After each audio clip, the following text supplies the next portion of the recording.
Bien amigos, buenos días, bienvenidos a otra edición de la entrevista de frente. En estos tiempos de junta, pues me he vuelto a convidar a dos viejos amigos y dos personas muy respetadas en Puerto Rico. Aquí está conmigo el presidente ejecutivo del Partido Independentista, Fernando Martín, y el ex senador Marco Rigau. Buenos días a los dos. Buenos días, Rubén. Buenos días, Marco. Buenos días, Rubén, Fernando, y todos los amigos que nos escuchan. Bueno, ¿cuán burdo o es que quizás la palabra no es burdo, debe ser algo peor que burdo? Indigno, no sé si indigno.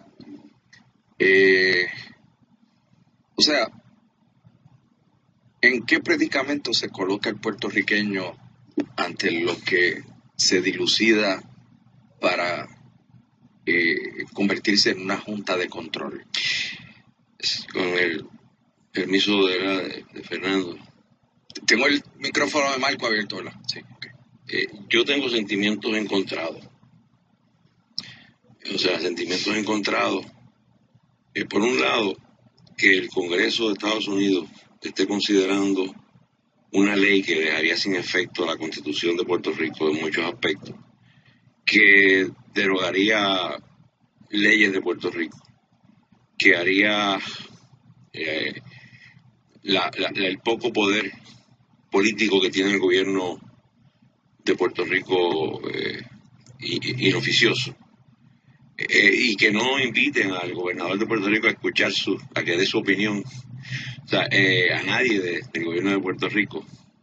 Es como que una falta de respeto grandísima. Por otro lado, y yo como puertorriqueño pues siento la indignación que debe sentir todo puertorriqueño. Pero como te dije que tengo sentimientos encontrados, por otro lado, tal vez hacía falta esto para acabar con la mitología del gobierno propio. O sea, yo a veces pienso que algunos compañeros míos de partido político aprobarían esta junta siempre y cuando les permitan a ellos consentir. O sea, es como si alguien va a ultrajar a una mujer y la mujer le dice, no te preocupes que yo voy a consentir. O sea, este es el ultraje y hay gente que lo que pide es, déjame consentir. Es para mantener la mitología, el mito del gobierno propio, que es un gobierno que lo que te permiten es consentir al ultraje. Pero fíjate qué interesante que Estados Unidos ha decidido, en este momento las tres ramas tienen el asunto por primera vez, atender el asunto sin darle la oportunidad a los que han defendido la teoría del gobierno propio a consentir. O sea, queremos que se sepa, no es meramente el contenido de la Junta, sino queremos que se sepa que nosotros hacemos lo que nos da la gana. Supremacía total. Mira, Fernando, yo cada vez que yo oigo, y lo he oído mucho en estos días, personas que se me acercan y me dicen, esto es una situación indignante, ¿cómo van a hacer que van a violar nuestra democracia sin nuestro consentimiento y cómo es posible? Yo cuando oigo ese llantín, no los dejo acabar. Yo le digo, ¿y qué haces tú que no exiges la independencia? Porque ante esa actitud por parte de Estados Unidos, no hay nada más que una respuesta, que es solicitar la descolonización de Puerto Rico, porque es que esto de la Junta lo que es una manifestación de un poder omnímodo que tiene Estados Unidos sobre Puerto Rico, que no había decidido usarlo en toda su extensión antes por sus propias razones, y que ahora también por sus propias razones ha decidido utilizarlo. Y entonces aquí puede haber o el muro de las lamentaciones, o puede haber la única respuesta sensata, que es decir, ante ese ejercicio de poder omnímodo, nosotros exigimos una transformación política donde ese tipo de ejercicio no sea posible. Y a nadie, Rubén, lo humillan sin su consentimiento. Al gobernador de Puerto Rico no lo invitaron a esa vista, ¿verdad? Ni al gobierno de Puerto Rico. Oye, pues muy bien. Si a mí no me invitan a un sitio, yo no voy.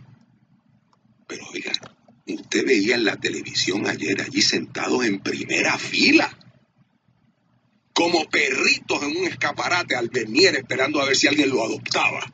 Y el Batia y el otro de la Cámara de Representantes. Allí en una reunión, otra vez como perritos en un escaparate. Porque si van ahí, si no los invitan, que no vayan. Y si van, que vayan entonces a denunciar y a protestar. Pero estaban allí como si ellos fueran parte del proceso.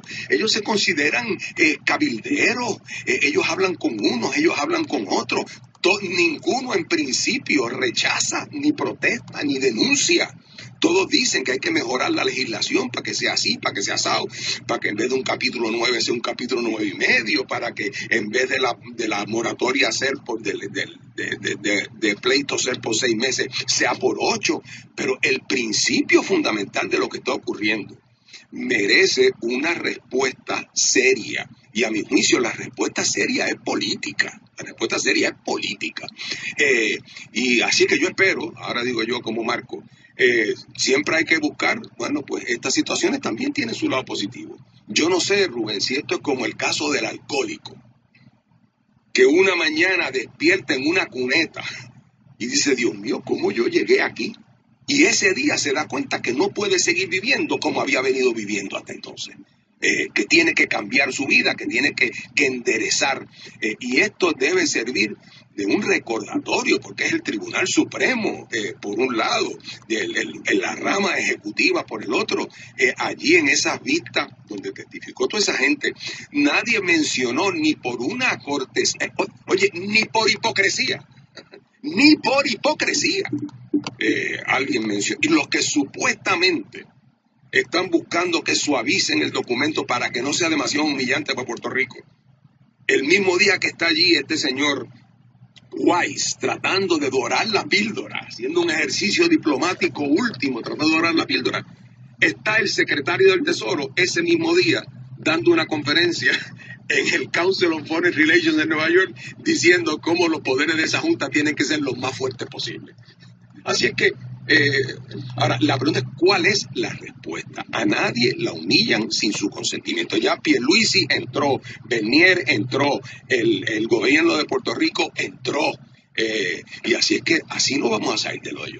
Voy a seguir con ustedes en breve, son las 10:22. Marco, ¿tú ibas a hacer algún comentario antes de ir a la pausa? Yo tengo preguntas, pero...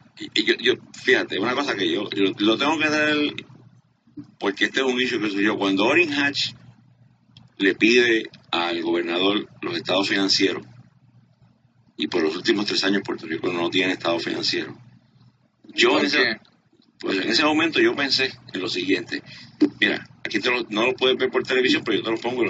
Estos son los estados financieros de San Juan.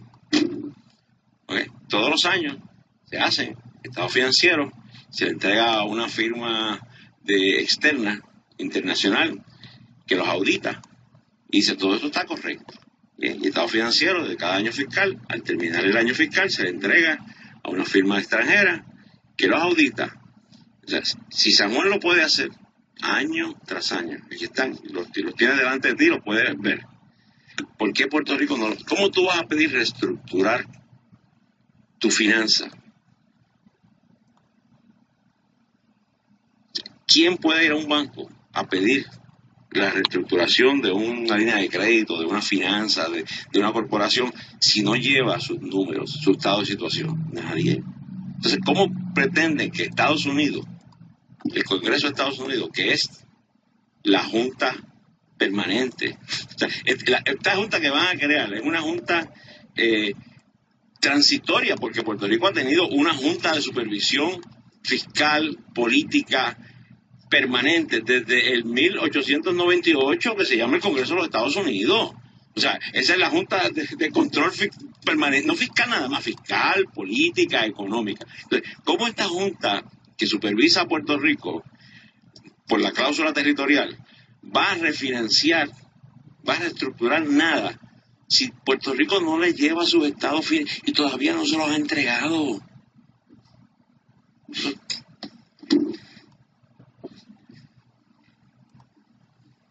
¿Se aprobará algo? Digo, Probablemente, todos sabemos cómo unas fuerzas anulan a otras allí. probablemente aprueben algo y te voy a decir por qué. La razón es sencillo, porque eh, esto es un cónclave y una pelea entre acreedores. Esto es un entierro privado, donde lo que se está discutiendo es cómo se van a repartir los bienes del finado. ¿Ah? Y en vez de estar preocupado por cómo se va a distribuir entre los familiares del muerto, la pregunta es cómo se va a dividir entre los acreedores del muerto que no incluyen la familia. Entonces, si una cláusula incluye a la creencia tuya de Rubén Sánchez, o no la incluye, puede significar para ti millones y millones de pesos. Y por eso es que por eso es que no se pudo votar ayer, porque van a seguir negociando hasta la hora cero, porque aquí cualquier pequeñito cambio beneficia a unos sobre otros y están en ese pulseo hasta la hora cero. Lo que queda claro es que aquí de lo que estamos hablando es lo siguiente. Yo he usado este símil antes, pero lo repito. La situación de Puerto Rico es como en la sala de emergencia llega un individuo y está allí tirado y se está desangrando y está deshidratado. ¿Qué es lo que primero que hay que hacer? Bueno, pues claro que hay que ponerle un torniquete. Y claro que hay que ponerle un suerito, pero eso no es para que se mejore, eso no es para curarlo, eso es para que no se te muera allí mismo. El próximo paso tiene que ser, una vez que lo estabiliza, tiene que ser entonces hacer un diagnóstico de qué es lo que le pasa. Entonces cuando lo examines te das cuenta que es un caso de colonialismo agudo. Ah, muy bien, pues entonces hay que buscar una terapia que vaya dirigida a resolver ese problema. Aquí, en lo que estamos, es en la etapa del torniquete y en la etapa del suero. Y el único interés de los acreedores es como el de los dueños de los esclavos. ¿Cuánto me voy a gastar en mi esclavo mañana? Lo suficiente para que me trabaje la finca. Tampoco puedo no darle nada, porque si no doy nada, no me trabaja. Lo suficiente para que me trabaje la finca, pero de ahí en adelante ni un centavo más. Y por ahí vienen, y toda esta esperanza que tienen algunos de que van a incluirse medidas que ayuden y estimulen y promuevan, es desconocer que este proceso en esta etapa en el Congreso está en manos de los acreedores, que son todos unos elefantes poderosos.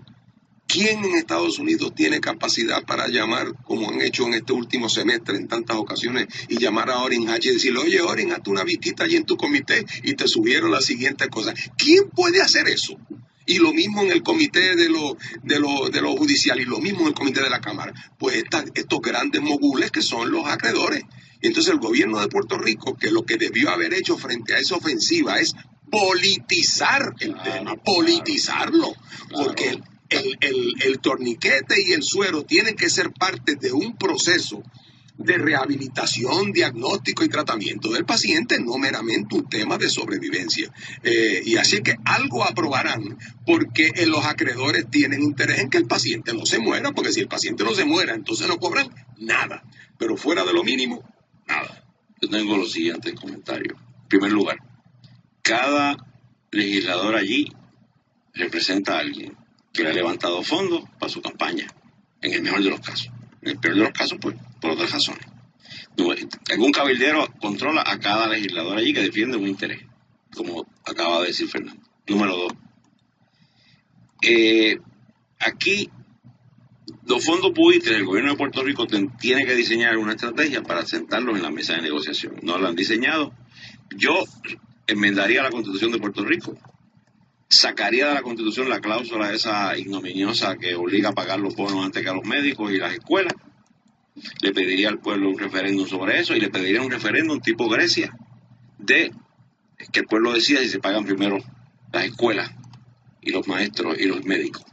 Y entonces coloco los fondos de Puerto Rico en cuentas que no puedan embargar. Cuando ellos no puedan hacer nada, los traigo a la mesa de negociación. Próximo. Aquí esto es un reflejo de cómo Puerto Rico ha perdido total relevancia en el esquema de las estructuras de poder de Estados Unidos. Puerto Rico tuvo una importancia en el siglo XX como un punto estratégico militar, primero para proteger el canal de Panamá que iban a construir y que construyeron, junto con Guantánamo. No es ninguna casualidad que las dos bases estén en el este, la punta este de las dos islas. pasaje de los vientos y el pasaje de regado. Claro, pero terminada la Guerra Fría, Puerto Rico, los problemas no están en el Caribe, los problemas están allá en el Medio Oriente, en Afganistán, en Irak, en Irán, en aquella parte del mundo están los problemas. Estados Unidos ya no tiene el interés de subvencionar a Puerto Rico, no lo tiene. A que no saben qué hacer con él, es verdad. No, a veces uno se crea problemas y no sabe qué hacer con las cosas que tiene, los problemas que tiene. Yo pienso que más tarde o más temprano, para poder atender esto más allá de la solución inmediata, Estados Unidos va a tener que hacer una oferta a Puerto Rico. Y yo veo la oferta venir, yo la veo venir, asumo la deuda pública. O sea, pero esta humillación tiene que tener alguna consecuencia política. Ojalá. Porque, o sea, habrá quienes no lo resientan. Hay estados de negación. O lo tomen como algo cotidiano. Hay negación. Pero hay mucha gente indignada porque ven esto como una bofetada sin posibilidad de responder, ¿no? Y ya no puedes decir son los republicanos, porque es que son republicanos y demócratas, el ejecutivo demócrata y el Congreso republicano. Ya no puedes decir cuando cambie el del presidente, cuando cambie el Congreso. No, es la posición de los Estados Unidos de América, los demócratas y republicanos. Yo creo que vamos a ver en el futuro inmediato el desarrollo de unos acontecimientos que va a hacer prácticamente imposible que alguien pueda permanecer en negación y con la cabeza en la arena sobre este tema en Puerto Rico. Y mi aspiración, la mía y la de muchos, es que llegue el momento en que la dirigencia política puertorriqueña, particularmente después que el liderato del Partido Popular haya pasado por el trauma que está pasando, que es un trauma desgarrador por lo que está pasando. ¿Y el pacto? Bueno, no, pero sí que ya nadie ni habla de eso. Pero déjame decir eso para vacilar, porque sí, hay que meterle sentido al humor. Es que yo me acuerdo en la tribuna, aquellos apologistas del pacto bilateral. Que no puede ser alterado salvo por consentimiento mutuo. El pacto bilateral. Oye, Rubén, que llegará el momento y espero que llegue pronto. Embustes se dieron aquí por muchos años y la gente los tomaba así como bueno. Y yo estoy convencido que después de las próximas elecciones, aquí vamos a entrar en un ciclo verdaderamente decisivo. Y se van a dar condiciones como no se habían dado nunca antes, para que el liderato político puertorriqueño, incluyendo los buenos, los malos y los regulares, el liderato político puertorriqueño no va a tener otra alternativa que hacer lo que me parece a mí que debíamos haber intentado hace mucho tiempo, que es poder ir a los Estados Unidos a exigir un proceso de descolonización en que los Estados Unidos se comprometa en ese proceso a explicar con conocimiento de causa las distintas alternativas que pueda negociar con la gente en Puerto Rico que favorece la estadidad, si es que llegan a algún acuerdo, con la gente que favorece alguna forma de asociación, pero que sea una asociación basada en el principio de soberanía, y los que creemos en la independencia. Y que en su momento el pueblo de Puerto Rico tenga la oportunidad de escoger entre esas alternativas, pero con conocimiento de causa, no como alternativas vacías. En el caso de la estadidad, con los términos y condiciones, atendiendo los temas fundamentales del idioma, etcétera, etcétera. La verdad, como es con la supermayoría o sin la supermayoría, eso es un asunto que los estadistas tendrán que negociar con el Congreso. Los independentistas tendremos que negociar nuestro periodo de transición y los que creen en alguna forma de asociación o libre asociación tendrán que entonces negociar los términos y condiciones. Eso podremos hacerlo cuando los tres grupos digan discrepamos entre nosotros sobre 1500 cosas, pero hay una sobre la cual no discrepamos, que es que ha llegado el momento en que ustedes, americanos, tienen que sentarse en la mesa, tenemos que dibujar las alternativas y poner en marcha un proceso que lleva a la descolonización de Puerto Rico. Antes no había condiciones para eso ni aquí, y en Estados Unidos tampoco, que estaban muy contentos con la condición de subordinación de Puerto Rico, pero a partir de esta crisis las cosas ya no serán las mismas. Durante la Guerra Fría, la estadidad no era posible y nunca ha sido posible, y yo creo que no es posible tampoco en un futuro. La independencia no era posible porque Estados Unidos no estaba dispuesta a tener otra Cuba. Y el sistema existente pues era un territorio maquillado, había elecciones, pero el poder real siempre estuvo en el Congreso de Estados Unidos. En este momento la estadía sigue siendo imposible cada vez que la crisis económica se agudiza, es menos posible. El sistema actual es imposible también en un futuro. Y mi temor es que si no actuamos rápido, la posibilidad de la libre asociación se va a hacer más difícil. O sea, la renuencia de los puertorriqueños que han querido mantener una asociación con Estados Unidos, puede llegar el momento donde Estados Unidos no quiera tener ningún tipo de asociación con Puerto Rico. O sea, a veces la gente se crea problemas por querer algo demasiado, lo hacen imposible. Entonces, puede llegar el momento muy pronto donde el aliado más fuerte de la independencia de Puerto Rico sea los Estados Unidos. Eso no debería estar muy lejos. Entonces, bueno, vamos a decirlo de la siguiente manera. Los Estados Unidos, como todo país, particularmente país imperial, siempre va a actuar conforme a lo que sean sus intereses nacionales. Por mucho tiempo, su interés nacional fue conservar a Puerto Rico como una pieza geopolítica. Las condiciones que dieron lugar a ese conjunto de intereses se han ido erosionando. Y llegará el momento en que Estados Unidos verá, como siempre debió haber visto, que aquí lo prudente y lo sensato para todo el mundo es un verdadero ejercicio de autodeterminación y libre determinación e independencia, y ese proceso llegará. Es verdad que mientras nos consideraban piezas indispensables no le daban paso a nada porque no querían poner en riesgo la estabilidad. Muy bien, pero ya esos tiempos han pasado. Mira, hay un libro que escribió Lee Kuan Yew, que fue el primer ministro de Singapur, que se llama From Third World to First, del tercer mundo al primer mundo, que él cuenta la transición de Singapur, de una colonia británica al país con el per cápita más alto de Asia, más alto que Japón. Al independizarse en el 64 era más pobre que Puerto Rico. Era más pobre que Puerto Rico. Y Lee Kuan Yew cuenta, él era el Chief Minister, o sea, el gobernador colonial. Cuando un día llega a su oficina el ministro de Relaciones Exteriores de Gran Bretaña y le informa que Gran Bretaña se va de Singapur y les va a dar la independencia. O sea, no es que el proceso de libre de nada, que nos vamos y les vamos a dar la independencia. Y Singapur, y Lee Kuan Yew cuenta en ese libro que él entró en estado de pánico porque lo que él pensaba es cómo vamos a sobrevivir sin los fondos británicos, qué caos va a haber en Singapur.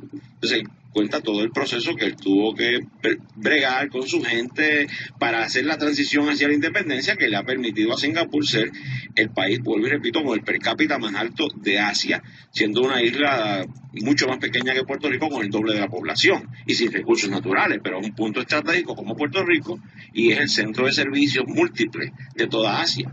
Entonces, el día que Estados Unidos decida irse, que cada día yo lo veo más cerca, se nos va a hacer a nosotros más difícil negociar una asociación. O sea, cada vez yo veo más cerca la toma de decisión. El día que Estados Unidos decida decidir la relación política con Puerto Rico, ese día se va a decidir. Y desgraciadamente, la participación del pueblo puertorriqueño y del liderato puertorriqueño cada vez va a ser menos tomada en cuenta. Y cada país toma decisiones pensando en sus intereses. Y aquí la gente critica a Obama porque no es amigo de Puerto Rico. Obama es presidente de Estados Unidos. Él no es presidente de Puerto Rico. Aquí quien tiene que atender los intereses de Puerto Rico somos nosotros los puertorriqueños. Pero esa ciudadanía, Marco, cualquiera que te esté escuchando dice, bueno, pero él es mi presidente.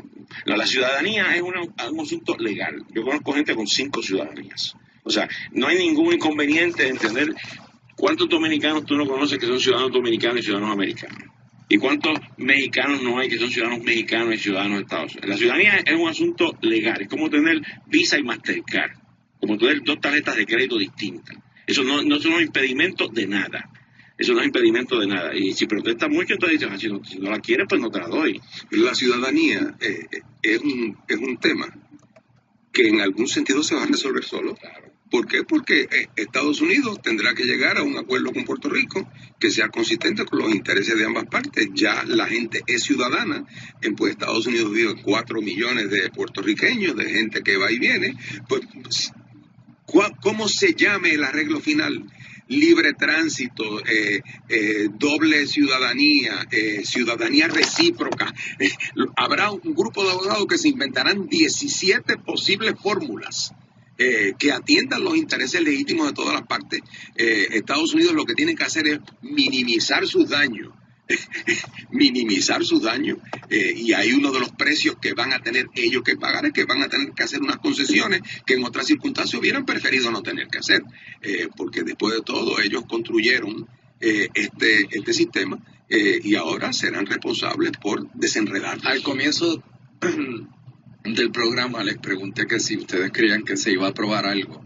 Me dijeron que algo se aprobara. ¿Y con qué consecuencias? O sea, ¿eso va a sacar al país del estancamiento, del pantano, agua inamovible en la que se encuentra hace 10 años o más? Es el torniquete para evitar el desangrado inminente. Y eso dará pues, un tiempito de respiro, pero mientras no haya arreglo estructural, que quiere decir no solo arreglo estructural económico, quiere decir arreglo estructural político. Ahí es que tenemos que llegar. Aquí el tema, curiosamente, el tema político, para usar los términos jurídicos, el tema político es el tema principal. Los fiscales y económicos resultan ser los accesorios. Y aquí estamos obsesionados con los accesorios en vez de atender el problema principal. A nivel personal, si una persona tiene muchas deudas, el que reestructure su deuda no le resuelve su problema económico. Esa persona va a necesitar tener ingresos, porque va a tener que seguir pagando la energía eléctrica, va a tener que seguir comprando comida, va a tener que seguir pagando vivienda. O sea, el problema de Puerto Rico fiscal es un problema de inmediato y de inmediatez.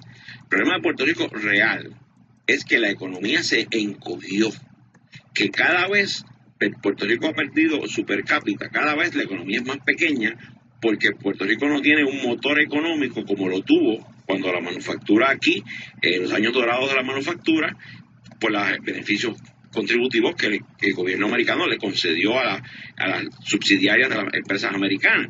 Puerto Rico tenía 2.500 fábricas, quedan 600. Mira, la prognosis, Rubén, la prognosis, si no se hace algo de fondo, es fatal. Y yo no quiero ser aquí el campeón de los pesimistas, pero el Fondo Monetario Internacional, que acaba de incluir ahora por primera vez emitir datos sobre la economía de Puerto Rico, acaba de emitir ayer, Fondo Monetario Internacional, su primer boletín económico sobre Puerto Rico. Pronostica tasas de crecimiento negativo por lo menos hasta el año 2020. Vamos a tener la recesión más larga que jamás, porque digo recesión como depresión. Yo tengo una hija que vive en Estados Unidos y trabaja allá. Porque el problema es que yo conozco muchachos de mi familia que se pagan a estudiar college en Estados Unidos y les hacen ofertas de empleo y ven las posibilidades de desarrollo. Y no solamente aquí, en Europa. Hay muchos puertorriqueños ahora en España, en Francia, en otros países, Inglaterra. O sea, la migración es un proceso, como llaman, de push y pull. Tiene que haber un atractivo que te jala, pero también hay una situación que te empuja, o sea, la fuerza que te empuja para afuera. Entonces, hay mucha gente que quisiera regresar a Puerto Rico y aportar a Puerto Rico. Pero necesitan donde aportar, y más allá que estar mantenidos, ¿no? Bueno, pues vamos a esperar a ver qué ocurre. Nunca es más oscura la noche que justo antes del amanecer. Esperemos que así sea. Vamos a ver. Marco, como siempre, gracias. Gracias a ti, a Fernando. Tienes ahí los estados auditados del municipio de San Juan. Oye, aprovecho, Rubén, ahora que estamos en los estados auditados, para hacer una aclaración al público que quizás algunos no saben. Lo hablábamos Marco y yo antes de entrar al programa. Cuando a Univisión le necesita producir estados auditados, Univisión produce su estado de situación y entonces se lo entrega a los auditores y le dice: así estoy yo, certifícame que lo que yo digo ahí es verdad. Audítame. Y aquí lo que ha pasado es lo siguiente: el gobierno de Puerto Rico entregó sus números. Lo que pasa es que el auditor le dice: yo, si firmo eso, pierdo mi título. Eso es lo que pasa. Y hace preguntas y el gobierno no le contesta, o cuando le contesta insuficientemente, y por lo tanto, el auditor no se atreve a poner su firma Pero el gobierno de Puerto Rico ha dado la información, lo que pasa es que esa información no es creíble. Mira, este es el momento más crítico de Puerto Rico, porque el problema es que a veces las cosas están malas y uno ve posibilidades de futuro, pero aquí hay una negación de la clase política, un estado de negación de los dos partidos principales. El PNP piensa que la estadidad es posible y muchos populares piensan que esto es transitorio, que es culpa del gobierno de turno de Estados Unidos. Muchas gracias, Marco. Muchas gracias, Fernando Martín. A la pausa y volvemos.